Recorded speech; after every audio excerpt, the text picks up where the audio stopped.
오늘 2026년 첫 수요예배 오신 성도님들을 환영하고 축복합니다.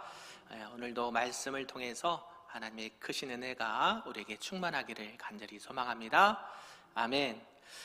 올해부터 이 창세기 강해를 이렇게 수요예배 때 보려고 합니다. 창세기가 총 50장까지 있는데요. 언제 끝날지는 모르겠습니다. 그래서 여러분들이 말씀을 처음부터 하나님의 말씀을 마음판에 새긴다라는 각오로 수요예배 빠지지 마시고 말씀을 잘 듣고 은혜 받고 성령 충만하게 한 해를 또 승리하며 살아가기를 소망합니다. 아멘. 우리 오늘 옆 사람과 이렇게 한번 인사하면 좋겠습니다. 창조주 하나님이 나의 하나님이십니다. 아멘. 그렇습니다. 여러분 창세기 많이 읽으셨지요? 항상 연초가 되면 성경 읽어야지, 성경 필사해야지 하면서 항상 창세기를 이렇게 들어갑니다. 그래서 전에 신학교 다닐 때 교수님이 하신 말씀이 여러분은 창세기 박사예요, 박사. 그랬어요. 왜 그래요? 늘 보는 게 어디밖에 없어요? 창세기 있다가 그래도 또 재미있게 출애굽기 넘어가고 그 다음 또 뭐가 나와요? 레위기. 이제 5대 제사부터 나오면 이제 진도가 안 나가요. 뭐 맨날 잡아서 제사 드리고 각 잡고 제사 드리고 얘기밖에 안 나거든요. 그러다가 포기하는 사람도 있고, 레위기를 넘어가서 민수기, 뭔 그 사람들 숫자가 뭐 누가 몇 명이고 몇 명이고 몇 명이고 이 얘기하다가 끝나거든요. 그러다가 신명기 이렇게 말씀을 하면서 쭉 이어지는데요. 창세기, 여러분 성경에서 가장 첫 번째 있는 책 중요할까요? 매우 중요할까요? 양건사님, 중요할까요? 매우 중요할까요? 매우 중요해요. 오늘 본문의 말씀 그 첫 번째 책 처음 부분이 매우 중요하다라는 것이죠. 여러분 창세기 1장 1절 말씀 무엇이었습니까? 시작. 태초에 하나님이 천지를 창조하시느니라. 할렐루야. 아멘. 이게 믿어지십니까? 아멘. 이게 믿어지셔야 돼요. 이게 안 믿어지면 성경 66권이 하나도 안 믿어지거든요. 그러니까 여러분들이 태초에 하나님이 천지를 창조하셨다라는 이 말씀이 아직도 잘 모르겠어요. 그런 분들이 계신다거든요. 계시거든요. 그러니까 우리 특히 청소년들, 청년들이요, 이 말씀의 깊이를 알면 참 좋은데 그냥 하나님이 천지를 창조하셨대 라고 하다가 어디로 빠지냐면 세상의 학문과 과학과 철학으로 빠지거든요. 왜냐하면 학교에서 배우는 게 뭐예요? 일주일 동안 거의 주 5일은 학교에서 수업을 배우거든요. 뭘 배워요? 진화론에 관련된 하나님의 천지를 창조한 게 어디 있어? 물질이 만나서 지구가 되고 은하계가 되고 세포가 이렇게 만나서 빅뱅을 해가지고 이렇게 진화한 거야 라고 가르친다거든요. 누가요? 학교에서. 그러니까 이 창조론을 교과서로 만들려고 하는 움직임들이 많이 있습니다. 왜요? 그것도 하나의 론이잖아요. 그래서 창세기, 이 창조론과 진화론은 우리가 주님 나라 갈 때까지 싸워야 될 영적인 싸움입니다. 여러분, 하나님이 천지를 창조하시느니라, 전에 잠깐 제가 말씀드렸는데요. 일반 성경 쪽보다는 어떠냐면 하나님께서 선포하고 시작해요. 우리가 마가복음 1장도 말씀하셨잖아요. 뭐의 시작이라고 그랬어요? 예수 그리스도 복음의 시작이라 라고 선포를 하고 시작해요. 그러니까 뭐 서신서나 이런 데 보면 그냥 축복하고 뭐 인사하고 요 정도로 시작하는데, 유일하게 이 창세기 또 마가복음 요런 몇 군데는 하나님께서 그냥 일방적으로 선포를 하고 시작하는 것을 보게 된다는 것이요. 그래서 우리가 창세기를 볼 때에 하나님께서 우리에게 이 말씀을 주신 이유를 분명하게 알고 또 제대로 믿고 하나님을 기쁘시게 섬기시는 저와 여러분 되기를 소망합니다. 여러분 창세기뿐만 아니라 구약이 총 몇 권 있을까요? 오늘은 저를 많이 보세요. 구약이 총 39권. 27권 얘기하시면 안 됩니다. 39권. 신약은요? 그래서 곱하기 하면 39, 27. 성경은 몇 권? 66권. 그렇습니다. 이 66권을 한 권으로 묶은 이 제본한 것을 우리가 지금 가지고 다닙니다. 그러면 이제 창세기부터 말라기까지가 39권인데요. 구약을 짧게 도입 부분이니까 짧게 좀 구분해 보면 크게 네 부분, 넓게는 5부분으로 나뉩니다. 분류를 할 때에 창세기, 출애굽기, 레위기, 민수기, 신명기를 뭐라고 부릅니까? 모세오경이라고 불러요. 그래서 창세기, 출애굽기, 레위기, 민수기, 신명기, 모세오경을 누가 기록했다라고 성경을 우리는 알고 있냐면 모세가 기록했다라고 이렇게 받아들이고 있습니다. 물론 비평학자들, 자유주의 신학자들은 그렇게 보지 않아요. 하나의 가설이나 하나의 어떤 설화 이렇게 보는 관점이 있습니다. 창세기를 좀 구분해 보면 1장부터 11장까지는 원복음이라 그래요. 그러니까 하나님께서 천지를 창조하시고 바벨탑 사건 전까지 하나님께서 전체를 운행하시면서 모든 역사를 만들어진 역사. 그 다음에 12장부터 누가 나옵니까? 아브라함이 나오거든요. 그죠? 이 창조의 역사에서 이제 족장의 시대로 넘어가는 부분이 있습니다. 그래서 계속 이제 이 창세기가 기록이 되고 50장이 누가 죽음으로 마무리됩니까? 여러분 잘 알고 있는 채색 옷을 입었던 사람 요셉의 죽음으로 마무리하고 출애굽기는 그 요셉을 알지 못하는 바로 왕이 이집트 왕이 이제 이스라엘 백성들을 핍박하면서 그 이제 구원의 역사가 서정이 시작되는 것을 알 수가 있죠. 그러니까 성경의 전체적인 맥락을 통해서 이 창세기가 차지하는 이 부분을 잘 보시고 또 하나님이 우리에게 어떠한 이 구속의 은혜를 주시는지 살펴볼 수 있기를 바랍니다. 구약 이 모세오경 기록자 모세는요 이것을 기록을 했는데 모든 성경은 하나님의 뭐로 지어졌다고 그래요? 감동으로 지어진 것으로 바르게 함과 의로 교육하기에 유익하다라고 성경은 말합니다.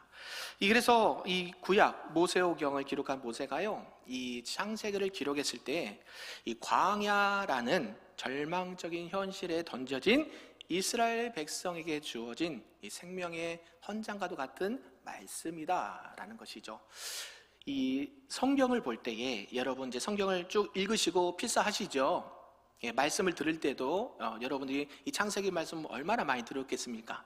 주일학교에서부터 학생부에서부터 청년 때부터 또 작년부 1위까지 이 창세기에 대한 말씀을 많이 들으셨을 거예요. 그런데 이 관점이 중요하거든요. 그러니까 하나님의 나라의 관점으로 성경을 보느냐, 우리가 보통은 이 구속사적인 관점으로 성경을 봐요. 하나님께서 누구를 보내셔서 예수 그리스도를 보내셔서 우리를 구원하시기 위해서 이 땅 가운데 오시고 말씀을 주셨다. 이게 가장 큰 핵심의 말씀인데요. 오늘 제가 말씀드리고 싶은 것은 이 모세의 관점을 보는 거고요. 또 이스라엘 백성의 관점에서 이 말씀을 잠깐 해석하는 거예요. 그러니까 좀 일반적이진 않죠. 그런 마음으로 오늘 말씀을 좀 봤으면 좋겠습니다.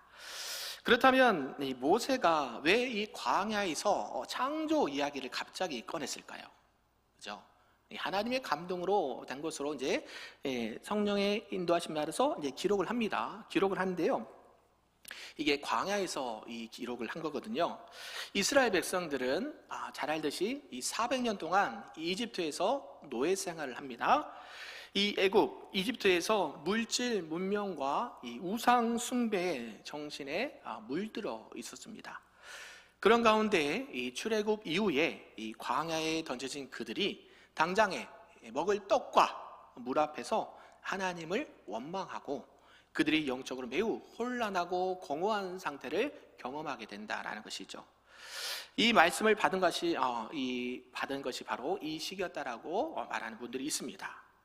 하나님은 이 백성들에게 너희는 애굽의 노예가 아니라 창조주 하나님의 언약의 백성이다 라고 선언해 주신다라는 것이죠.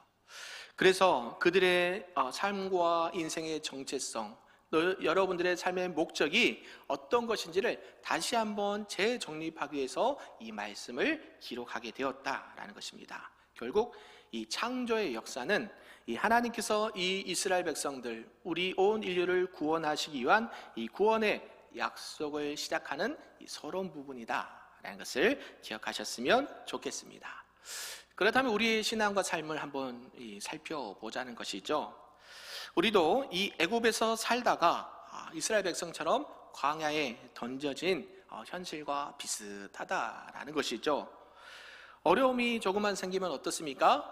하나님 앞에서 하나님, 내가 하나님이 계시는지 잘 모르겠습니다. 왜 내 삶은 이렇게 혼란스럽고 공허하기만 할까요? 이런 질문 안 해보셨습니까? 하는 경우가 많다라는 것이죠. 풍요로울 때는 이런 말을 하지 않습니다. 그런데 광야에 던져지고 하나님 먹을 것이 없습니다. 입을 것이 없습니다. 쓸 것이 없습니다. 왜 나를 이 광야로 인도하셨습니까? 원망과 불평이 꼭 이 애굽에서 탈출한 이스라엘 백성들과 같다라는 것이죠. 그래서 불평합니다. 그런 가운데 물리학자 칼 세건이라는 사람은요, 뭐라고 하냐면 이 우주에서 지구를 보면서 창백한 푸른 점이라고 표현을 했는데요, 그만큼 우주에서 보면 인간의 문제는 클까요, 작을까요? 여러분, 은하계 수금주한 복도 1000여 예, 이 은하계에서 지구는 거기에 가장 작은 것 중에 하나인데요, 그 중에서도 이 지구에서 어디요? 대한민국에, 거기에 전라북도에, 전주에, 덕진구에, 큰빛교에 한 사람, 티가 날까요, 안 날까요? 안 나죠. 우리는 우리의 현실을 보면 매우 크고 어려워 보이고 힘들어 보이는데, 하나님의 감점에서 보면 너무 미비하다라는 것이죠. 그 하나님이 어떤 하나님이냐? 태초에 하나님이 천지를 창조하신 창조주, 할렐루야, 하나님이다라고 말씀한다라는 것이죠. 그 미미한 존재에게 창조주 하나님이 계신다라는 이 선언은요, 우리가 이 발 딛고 사는 이 현실의 모든 혼돈을 바라보는 이 모든 생각과 프레임들을 완전히 바꿔놓는 사건이 된다라는 것입니다. 창세기 1장 1절에서 13절은 우리의 신앙과 삶의 이 혼돈하고 공허된 그 삶 속에서 하나님께서 어떻게 질서와 의미를 부여해 주시고 이 창조의 로드맵을 보여주신지를 우리가 알 수 있다라는 것이죠. 오늘 이렇게 말씀을 통해서 우리 신앙과 삶의 역사하시는 우리 하나님의 창조의 능력을 몇 가지로 좀 살펴보도록 하겠습니다. 그 첫 번째가 이 신앙과 삶의 모든 역사는 하나님이 주어이고 주인이시다라는 말씀이에요. 우리 창세기 1장 1절 다시 한번 읽어보겠습니다. 시작. 태초에 하나님이 천지를 창조하시니라. 아멘. 띄워주시고요. 이 말씀의 주어는 어디 있을까요? 주어. 하나님이 은는 이가 주어죠. 서술어는요, 창조하셨다 하시니라. 이 본문의 말씀의 주어는 누구세요? 하나님이라요. 하나님.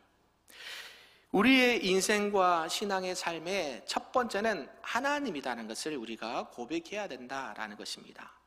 이 말씀이 이 하나님의 주권을 선포하는 말씀이에요. 이 세상의 모든 존재의 근원은 누구부터 시작된 거예요? 하나님으로부터 시작되었다. 하나님으로부터 우리가 지음을 받았다라는 것을 말합니다. 성경은요, 하나님이 계시다, 안 계시다라고 말하고 있지 않습니다. 그냥 하나님은 그냥 처음부터 태초에 말씀하시는 하나님. 아멘이신가요? 세상은 어떤 걸 자꾸 검증하려고 그럽니까? 하나님이 계시느냐, 안 계시느냐, 하나님이 있으면 이렇게 살 수 있느냐, 하나님이 안 계시니까 이렇지, 이렇게 생각하시는 분들이 많이 계시죠. 특히 철학과 사상은요, 하나님의 존재를 부정하려고 합니다. 여러분, 하나님이 계십니까, 안 계십니까? 아멘. 어디에 계십니까? 하나님의 말씀 가운데, 성경으로 계시고 우리 안에 이 말씀으로 10년 가운데 계신 줄로 믿습니다. 이 하나님의 말씀이 그는 뭐라고 말씀하시나? 나는 스스로 있는 자다라고 선포하고 있는 것과 똑같아요. 스스로 계신 분이다. 하나님이 계신지 안 계신지를 설명해 주는 게 아니라 하나님은 태초에 이미 그 스스로 계셨다라고 선포하는 것이죠. 구약에 보면 이 욥이요, 극한 고난을 좀 많이 받습니다. 그리고 하나님께 항변을 많이 합니다. 욥은 족장시대의 인물인데요, 그는 당대의 의인이었고 하나님 보시기에 완전한 자라 이렇게 칭함을 받던 하나님의 사람이었습니다. 그러나 이 사단의 시험에 어려움을 당하게 되죠. 그러면서 욥기 38장에서부터 41장까지는 하나님께서 그런 욥에게 이 창조의 신비를 보여주시면서 그분의 주권, 하나님의 주권을 다시 기억나게 하신다라는 것이죠. 욥기 42장 5절에 욥이 이렇게 고백을 하는데요, 내가 주께 대하여 귀로 듣기만 하였사오나 이제는 눈으로 주를 배옵나이다 라고 고백을 하고 있습니다. 여러분, 욥이 많은 재물과 자녀들이 있었는데 어때요? 다 죽게 되고 사라지게 되고 몸에는 간지럼이 심해서 질병이 걸려서 어려움을 당합니다. 근데 마지막 때에 욥기 마지막 부분에 가면 하나님께서 이보다 더 큰 재물도 주시고 자녀도 주시고 이래서 복을 받았더라. 성경은 이 이야기를 하려고 욥을 쓴 게 아닙니다. 욥기에는요, 하나님께서 누구신지, 그 인생의 주권자가 누구이신지, 아멘이신가요? 욥을 이 땅에 보내시고 온 우주 만물을 창조하시면서 너에게 생사화복을 주관하는 분이 누구다? 하나님이다. 이것을 알려주시기 위해서 욥기가 기록되어 있습니다. 나중에 새벽기도 할 때 욥 이제 볼 텐데요. 욥이 길어요. 그래서 늘 고난받고 또 친구들과 변론하면서 같은 이야기 반복하고 그게 막 40 몇 장까지 이어지거든요. 되게 지루하기도 해요. 왜냐하면 비슷한 이야기, 같은 이야기 하면 여러분 어때요? 잘 안 들리거든요. 그런데 그렇게 하나님께서 그 수많은 장을 욥을 통해서 하시는 말씀이 뭐냐? 하나님의 주권을 인정하느냐 안 하느냐, 그 말씀하고 있다는 거예요. 뭐예요? 창세기 1장 1절에 태초에 하나님이 천지를 창조하셨다. 아멘. 이 온 우주 만물의 주권자는 누구다? 하나님이다. 여기서 여러분 선악과도 나중에 나와요. 선악과 하나님께서 에덴 동산의 중앙에 만들어 놓으셨습니다. 여러분, 에덴 동산 말씀을 연상하면서 한번 생각해 보십시오. 하나님께서 이 모든 것들을 만드시고 내가 마음대로 다 해라. 근데 무엇만은? 선악을 알게 하는 나무를 먹으면 된다, 안 된다? 안 된다. 먹으면 반드시 정령 꼭 진짜 죽는다 라고 말씀을 하세요.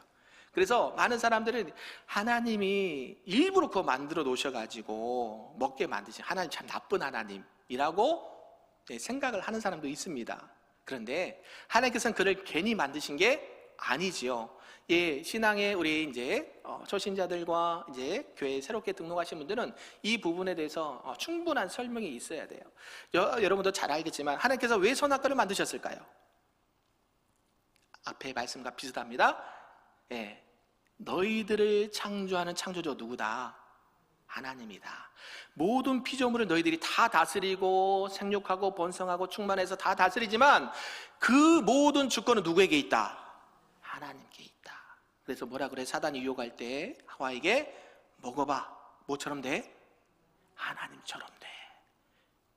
이게 유혹이에요. 넘어갑니다. 그래서 욥기를 통해서도 하나님의 주권을 말씀합니다. 이스라엘 백성들이 이 광야에서 좌절한 이유가요, 이 창조주 하나님이 인생의 주어가 아니라, 주인이 아니라 당장에 먹을 떡과 물, 애굽에서 있었던 그런 기억들이 그들의 인생의 주어가 되었기 때문이다 라고 말씀하고 있는 것이죠. 저와 여러분의 인생과 신앙의 삶에 있어서 매 순간마다 내 인생의 주어는, 내 인생의 주인은 내가 아니라 하나님이 되셔야 될 줄로 믿습니다. 그래야 우리가 흔들리지 않는 신앙을 갖게 되고요, 참된 평안과 질서를 누리게 된다라는 것이죠. 오직 창조주 하나님만이 그가 만드신 모든 창조물과 그 모든 것들을 잘 다스릴 수가 있다라는 것입니다. 그러므로 저와 우리 모두는 이 창조주 되시는 하나님의 주권을 인정하시고 여러분의 신앙과 삶에 있어서 가장 우선순위 주인 되시고 주어 되시는 저와 여러분 되기를 주님의 이름으로 축복합니다. 아멘. 두 번째는 이 성령님은요, 혼돈의 현장 위에서 운행하신다라는 말씀인데요, 우리 본문 2절 말씀을 함께 읽어보겠습니다. 시작. 땅이 혼돈하고 공허하며 흑암이 깊음 위에 있고 하나님의 영은 수면 위에 운행하시니라. 아멘. 이 창세기 1장 2절 보면요, 하나님의 이 창조 사역이 시작된 배경을 잘 묘사해 주고 있습니다. 땅이 혼돈하고 공허하고 흑암이 깊음 위에 있다라고 말합니다. 여기서 혼돈, 무엇을 뜻할까요? 원문을 보니까 무질서라는 의미가 있습니다. 공허, 허무하다, 허무함. 흑암은요, 절망. 예. 그러니까 무질서하고 허무하고 이 절망은요, 하나님의 빛이 비추기 전에 우리 인간들의 영적인 영혼의 상태를 표현한 것이라 볼 수가 있는 것이죠. 그래서 우리가 겪는 삶의 모든 고통스러운 현장을 이렇게 표현한다라는 것입니다. 가장 안타까운 것은 이런 절망의 상황들을 우리 스스로 해결할 수 있는 능력이 있다 없다? 없다라는 것이죠. 우리는 예를 씁니다. 그것을 이겨보려고. 그런데 그것은 잠시 잠깐 그게 사라지는 것처럼 느껴지만 여러분의 고통과 여러분의 어떤 어려움과 여러분의 인생에 있어서 어떤 불편함이 한번 지나면 다시 안 오던가요? 오시죠? 이거 지나면 괜찮은 줄 알았더니 더 큰 것이 오고, 또 이 문제가 지나면 생각지 않은 일들이 또 오고, 이게 하나님 안에서 우리가 살아간다고 하지만 이 문제를 해결할 수 있는 능력은 우리에게 없다라는 게 성경이 우리에게 주는 말씀입니다. 그런데 이 2절 하반절을 보면 그 대신 우리에게 희망의 메시지를 선포해 주시는 겁니다. 하나님의 영은 어디에 운행하신다? 수면 위에 운행하시느니라 라고 말합니다. 여기서 운행하신다라는 이 표현이요, 히브리어의 원문에 보면 메라 헤페트라는 단어가 쓰였는데요, 이것은 어떤 의미가 있느냐, 어미새가요 알을 품어서 부화시키듯이 따뜻하고 그 부모의 사랑으로 임재해서 이 생명을 불어넣을 준비를 하는 역동적인 행위를 이 운행하신다라고 표현해요. 여러분, 새나 닭이 이 알과 새끼들을 보호하는 거 보셨습니까? 네, 이렇게 보호하거든요. 하나님의 신이 수면 위에 운행하실 때 어때요? 공허하고 혼돈하고 무질서했던 그곳에 하나님께서 보호하시는 그 어미새처럼 그것들을 하고 계신다라는 거예요. 그래서 우리 성령님은요, 가장 혼란스럽고 절망적인 저와 여러분의 마음과 그 상황 위에서 하나님의 사랑과 에너지로 여러분들을 보호해 주고 계신다라는 것입니다. 사랑하는 성도 여러분, 이 창조의 역사는요, 가장 혼돈에서 시작되지만 우리의 모든 무질서와 허무함은 이제 하나님의 창조 사역의 시작점이 된다는 것을 한번 기억했으면 좋겠습니다. 여러분, 방이 어지러운 거 한번 생각해 보셨습니까? 방이 막 어지러워요. 어질러져 있어요. 그러면 어때요? 무질서한데 여러분 그냥 보고 지나가십니까? 아니면 어떻게 해요? 깨끗하게 정리를 하죠. 근데 깨끗하게 정리가 됐으면 그럴 필요가 없죠. 마찬가지로 우리의 신앙과 삶에 보면 무질서하고 공허하고 어려운 부분들을 우리 하나님께서 이 창조의 역사로 깨끗하게 정리해 주시고 보호해 주시는 그런 은혜가 있다라는 사실입니다. 공허하고 혼돈된 이 무질서 속에서 성령 하나님이 나에게 찾아오시고 역사해 주실 때에 이 새롭게 창조된 질서가 우리 안에 일어나게 될 줄로 믿습니다. 저와 여러분들 특별히 이제 새해를 시작하시고 무질서하고 공허하고 여러 가지 인생의 문제들 가운데 하나님 이러 가운데 찾아와 주셔서 우리의 심령 가운데, 우리 가정 가운데, 우리 교회 가운데, 우리 개인들 가운데 운행하여 주셔서 무질서가 질서가 되고 어려움이 다시 회복되는 놀라운 은혜를 달라고 기도로 나가시는 저와 여러분 되길 소망합니다. 아멘. 마지막 세 번째는요, 하나님의 말씀은 이 혼돈을 질서와 풍요로 변화시킨다라는 말씀이에요. 우리 본문 3절에서 5절까지인데요, 한번 읽어보겠습니다. 시작. 하나님이 이르시되 빛이 있으라 하시니 빛이 있었고 빛이 하나님이 보시기에 좋았더라. 하나님이 빛과 어둠을 나누사 하나님이 빛을 낮이라 부르시고 어둠을 밤이라 부르시니라. 저녁이 되고 아침이 되니 이는 첫째 날이니라. 아멘. 여러분, 하나님께서 천지를 며칠 동안 만드셨습니까? 며칠 동안 만드셨습니까? 6일 동안 만드셨어요. 그래서 오늘 13절까지 셋째 날까지 창조하신 말씀이 있는데요, 이 하나님의 말씀, 이 다바르라는 이 원문이 있습니다. 그래서 이 하나님의 말씀은 이 혼돈과 공허에 임해서 질서를 세워주고 풍요롭게 채워주시는 그 하나님의 능력의 말씀이다라고 성경 말합니다. 첫째 날, 빛과 이 시간의 질서를 세우시는데요, 하나님이 이르시되 뭐가 있으라? 빛이 있으라 하시니 빛이 있었고, 하나님께서 첫 번째 명령하신 것은요, 말씀으로 빛을 비추시는 거예요. 그리고 어둠을 걷어내셔서 뭘 만드신가 봤더니 낮과 밤, 시간과 이 질서를 세우시는 것이 하나님이시다는 것이죠. 우리 영혼의 첫 번째 치유도요, 이 말씀의 빛이 들어와서 이 절망의 흑암을 걷어내고 영적인 질서를 다시 회복시키는 데부터 시작된다라는 말씀입니다. 이 창세기가요, 여러분 쉽게 잘 안 들어오시지 않아요? 제 말 표현이 어렵게 느껴지지 않으시나요? 그렇게 느끼실 수 있습니다. 왜냐하면 이 창세기에 대한 이 신학이요, 매우 깊고요, 매우 깊고, 또 여러분들이 늘 안다고 하지만 그 말씀의 원문의 뜻을 또 해석해 보면 그게 그냥 단순하지 않는 것이 사실입니다. 그래서 여러분이 하나님의 말씀을 볼 때에 나중에 큐티하거나 아니면 말씀을 읽을 때 참고 자료를 보면서 함께 말씀을 통독하면 좋습니다. 그냥 읽으면 그냥 끝난 줄 아는데요, 그 말씀을 곱씹어서 보고 또 참고 자료를 보면서 하나님께서 천지를 창조하시면서 첫째 날 왜 빛을 만드셨을까? 둘째 날 왜 이렇게 하셨을까? 셋째 날 왜 이렇게 하셨을까? 여러분들이 말씀을 읽고 대할 때에 늘 묵상하시면서 또 연구하시면서 말씀을 볼 수 있기를 바랍니다. 그래서 하나님께서 빛이 있으라 하시면서 우리에게 그런 은혜를 주셨다는 것이죠. 둘째 날과 셋째 날은요, 이제 공간과 이 생명의 질서를 잡으십니다. 하나님은 물 가운데 궁창을 만드십니다. 그리고 이 영역의 질서를 구분하세요.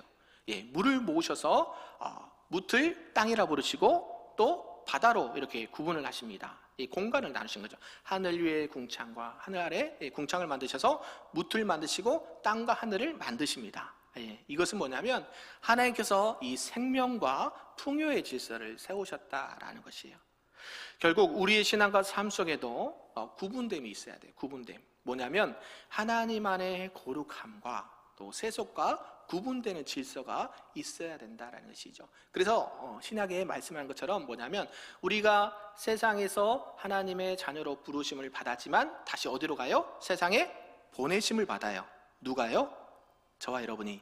교회로서 부르심을 받은 저와 여러분들이 예수 그리스도 통해서 부르심을 받아서 다시 세상으로 나가서 세상에 구별되게 살아가게 하시거든요. 이것이 뭐예요?